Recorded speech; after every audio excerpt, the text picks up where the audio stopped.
Hey, and welcome to The Solid Verbal. Now would be a perfect time to consider subscribing. Yeah, that little subscribe button for year-round premium college football content. That's it. Here's the video. Enjoy. Subscribe. So Nebraska last season, 3-9, a historic 3-9, in that it was 9 losses by, one score? Yeah, Certainly Scott Frost by single digits. At Media Day said we were in every game. They were in every game. It's not just the in every game, it's the winning every game. It's not just the taking the reservation. It's the holding. You do get the sense, though, that they weren't that far off. It wasn't a bad team. We talked ad nauseum about their defense last year. Could have used more consistency for sure at the quarterback position, just on offense in general, and they had injuries to deal with. It wasn't exactly fair to say that this was a bad team, but they were a bad team. They did bad team things. They did bad team things, despite having a lot of talent. Yeah. And I think having a lot of promise. So as we go into this season, Scott Frost has been very active, not only in bringing over Casey Thompson, but trying to change up the offense. I think making a very public and concerted effort to prove that he is going to try and turn this thing around. And a lot of folks, I'm assuming yourself included, are pretty high on the Huskers just in terms of getting to a bowl, right? I would have to assume that that's like minimum viable product for 2022. Yeah. Look, I'm a quarterback in defense. What does your quarterback look like? What does your defense look like? I think Nebraska's defense will be fine, though they're pretty thin up front. I think they'll be all right at linebacker. We'll see on the secondary. So the thing is with Adrian Martinez, and now going into the Casey Thompson era, is Adrian Martinez was a giveth and taketh away quarterback. I don't know exactly what Casey Thompson is giveth thing, or just giving.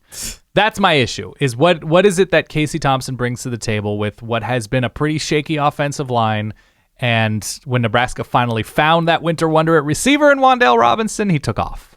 And so every year seems to be, when you read the previews, when you watch the spring game, it's announcers and writers saying, well, Frost is pretty high on Omar Manning or whoever, and you get a lot of measurables rather than deliverables, if that makes any sense. That you're like, this guy's 6'5", and you're like, cool, so is my college roommate.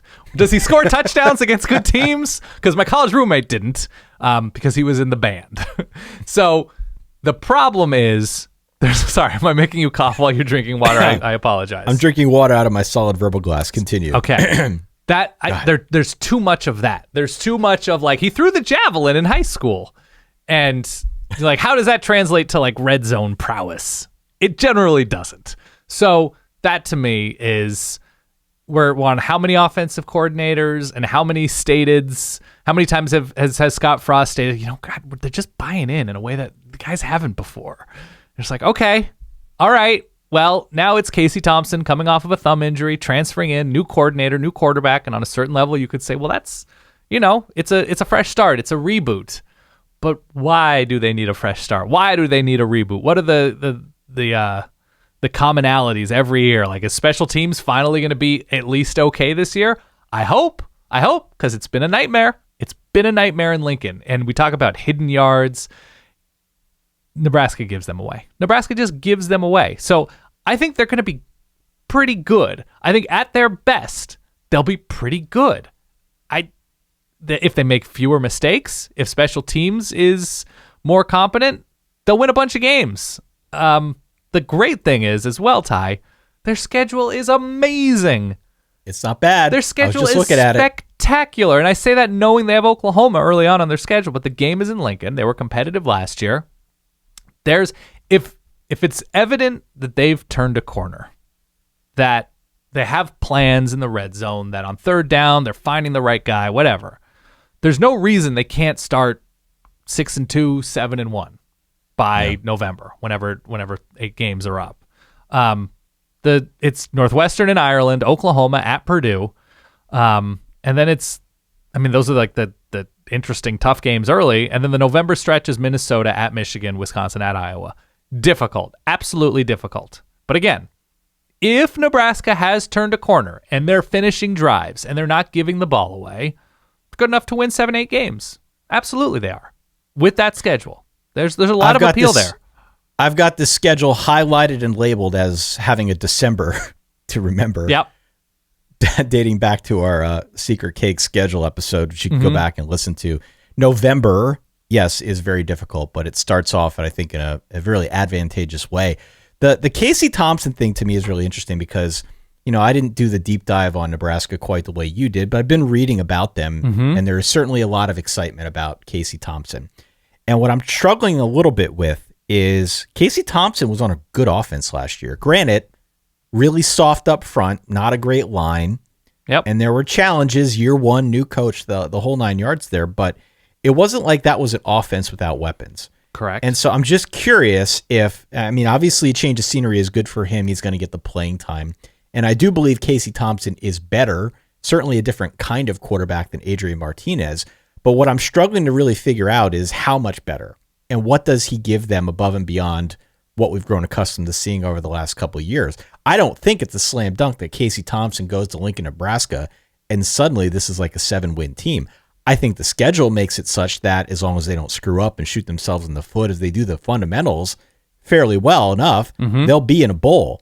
But Casey Thompson as like this huge difference maker. I've seen some previews that are really talking to like best quarterback in the Big Ten West. Right. Definitely in the conversation in the Big Ten as a whole. I hope so, but let's pump the brakes a little bit because he was on a pretty good offense last year. Yeah.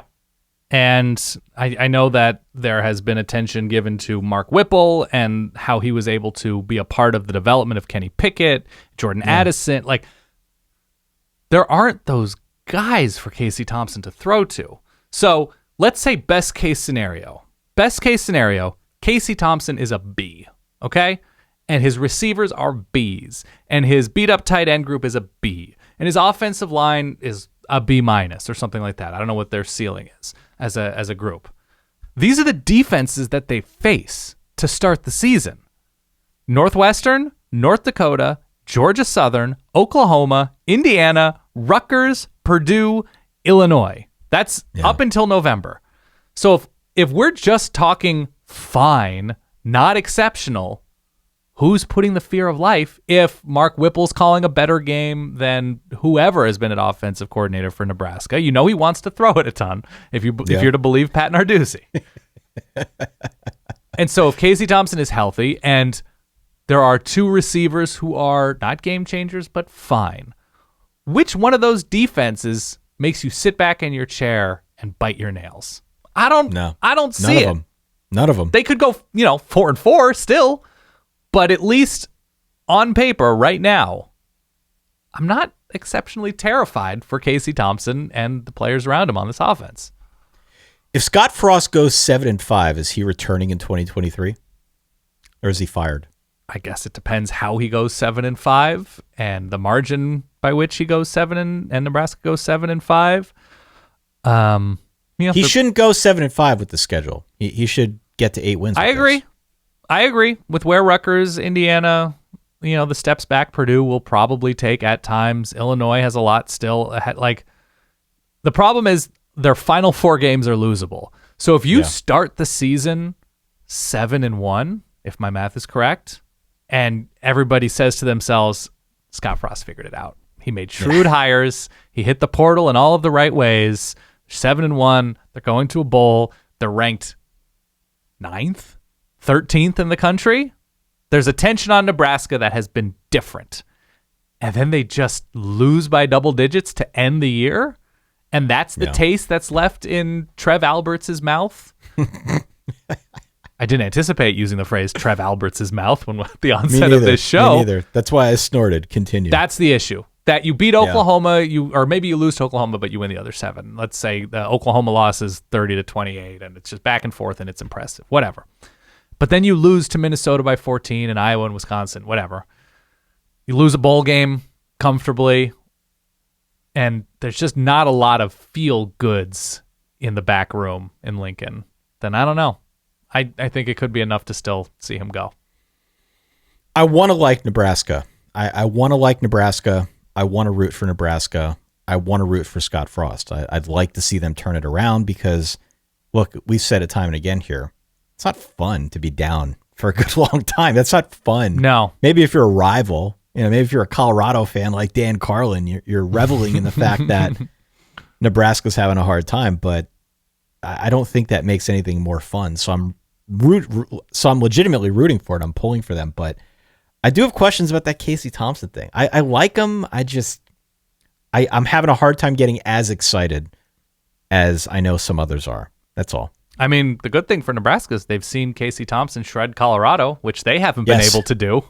So there's that. Very, very true. They had a couple shots a couple years ago, weren't able to get it done. But yeah, and look, they have a good shot of upsetting Oklahoma. In the games that they're likely going to be dogs against, they have a good shot against, they played well until they gave it away against Iowa. They've played well against good teams. And so it's just turning a corner. It's not, can we get close? Can we get competitive?